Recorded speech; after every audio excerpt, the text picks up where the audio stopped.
Selamat petang, salam sejahtera. Terima kasih karena bersama dengan saya di Nazilin Unity Channel. Saudara-saudara sekalian, dipetik daripada sabudin.com, Isyam Jalil memang patut dipecat daripada UMNO. Sebelum kita teruskan ulasan kali ini, jangan lupa tinggalkan komen Anda, tekan butang subscribe.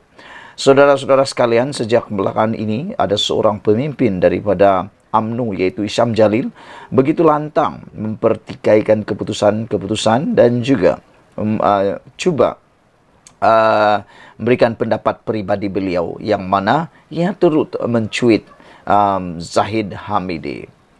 Isyam Jalil memang patut dipecat daripada UMNO. Apa pendapat anda semua? Tidak pasti sejauh mana benarnya Isyam Jalil, ahli MT UMNO, dipecat dalam masa terdekat ini.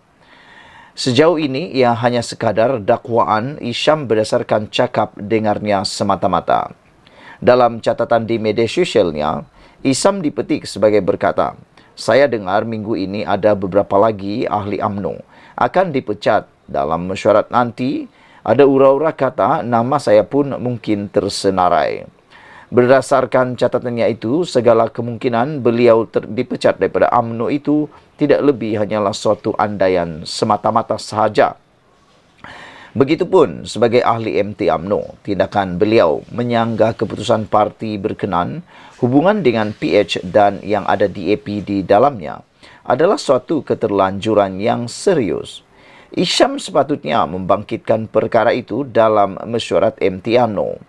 Dalam hal ini, tidak diketahui sama ada beliau pernah membangkitkannya ataupun tidak dalam mesyuarat MT UMNO. Kiranya beliau pernah membangkitkannya dan ia ditolak secara majoriti oleh MT UMNO. Beliau patut dan perlu akur dengan keputusan tersebut. Kerana itulah hukum demokrasi dalam berorganisasi, di mana keputusan majoriti hendaklah dihormati serta diakuri. Jika terus tidak setuju juga, adalah tidak wajar terus mencecah secara terbuka. Pilihan seterusnya jika tidak setuju dengan keputusan majoriti ialah meletak jawatan sebagai ahli MT. Pun begitu, jika Isyam tidak pernah membangkitkan isu hubungan UMNO dengan PH, khususnya dengan DAP, di dalam mesyuarat MT Party, sebaliknya hanya berani bercakap di luar melalui saluran media sosialnya sendiri. Ini bermakna beliau memang secara sengaja mengundang surat pemecatan hadir ke pintu rumahnya. Lagi pula, keputusan UMNO bekerjasama dengan PH telah lama dibuat, iaitu pada November 2022. Sebaik saja berakhirnya PRU 15 lalu. Apakah ketika itu Isyam ada membuat bantahan? Bukankah waktu itu beliau merupakan ketua penerangan UMNO? Kenapa tidak letak jawatan dalam jawatan lantikan presiden itu jika tidak setuju dengan hala tuju baru UMNO sejak awal lagi? Oleh kerana Isyam turut bertanding menawarkan diri untuk mengisi salah satu kerusi MT dalam pemilihan UMNO kemudiannya, yaitu pada Mac 2023. Pemahaman paling mudah ialah beliau dianggap bersetuju dengan hala tuju UMNO ketika itu yang sudah pun menjalin kerjasama dengan PH. Soal pokoknya di sini, kenapa baru sekarang beliau mahu bersuara menyanggah? Apakah Isyam ada terkecil hati kerana UMNO tidak memilihnya sebagai calon dalam PRN Negeri Selangor baru-baru ini? Dalam berparti atau berorganisasi, bukan tidak boleh bersuara, tetapi selagi saluran rasmi untuk beliau berbuat demikian masih terbuka, saluran itulah yang patut digunakan. Tidak tahulah, mungkin Isyam sengaja mengenepikan saluran rasmi itu, sebaliknya memilih saluran terbuka agar beliau boleh dipecat oleh UMNO. Tak mustahil juga tindakannya mendedahkan berkenan cakap dengar pemecatannya itu dengan tujuan agar beliau boleh dipecat oleh UMNO. Tidak mustahil juga tindakannya mendedahkan berkenan cakap dengar pemecatannya itu dengan tujuan agar beliau lebih cepat diambil tindakan. Jika begitu, beliau memang patut dipecat dan Zahid Hamidi tidak harus berfikir dua kali lagi. Lagi disimpan entah apa-apa lagi onarnya selepas ini. Sedangkan UMNO perlu bersatu hati untuk berdepan musuh politik utamanya, yaitu bersatu dan PAS dalam banyak lagi cabaran perjuangan yang lebih getir di masa depan. Ditulis oleh sabudinhusin.com. Sekian dulu untuk kali ini. Jangan lupa tinggalkan komen anda, tekan butang subscribe. Kita jumpa lagi. Bye-bye. Selamat petang, salam sejahtera. Terima kasih kerana bersama dengan saya di Nazilin Unity Channel. Akhirnya, perkara ataupun berita yang kita tunggu-tunggu berkaitan dengan Sanusi Maknur, iaitu Menteri Besar Kedah pada waktu ini, diumumkan oleh SPRM. Sebelum kita teruskan ulasan kali ini, jangan lupa tinggalkan komen anda, tekan butang subscribe. Saudara-saudara sekalian, perkara yang kita tunggu-tunggu akhirnya kunjung tiba juga, yaitu menurut Azam Baki, Ketua Pengarah SPRM, mengatakan bahwa SPRM akan memanggil Sanusi selewat-lewatnya minggu depan.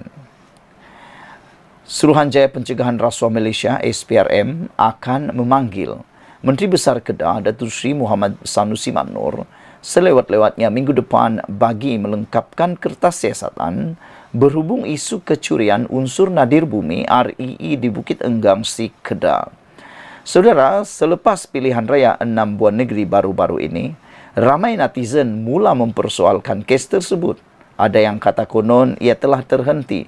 Ada yang kata konon tahniah kepada Sanusi kerana sepertinya tidak lagi diteruskan. Namun demikian, semua telahan itu, semua kata-kata itu kini menjadi bohong. Kerana akhirnya apa yang diberitakan hari ini ialah SPRM sah akan memanggil Sanusi selewat-lewatnya minggu depan bagi mendapatkan kelengkapan atau melengkapkan kertas siasatan berhubung isu kecurian unsur nadir bumi REE di Bukit Enggang Si Kedah. Ini makna kata memang SPRM akan menyiasat walaupun pilihan raya telah selesai, seperti mana yang telah dikatakan oleh Saifuddin Asyushan Ismail apabila beliau kata walaupun PRK atau PRN telah selesai, kes ini tidak akan dibiarkan tertutup, kata beliau lagi. Inilah yang kita mau. Dah dimulakan siasat sampai habis, supaya tiada yang teraniaya. Ketua Pesuruhjaya SPRM Tan Sri Azam Baki berkata, siasatan tersebut sudah berada di peringkat akhir, namun perlu melihat kepada beberapa perkara dalam konteks undang-undang, sistem dan prosedur, kata beliau. Walaupun kami SPRM menyiasat mengenai rasuah dan salah guna kuasa, kami juga melihat kepada beberapa perkara dalam isu REE ini, kata beliau.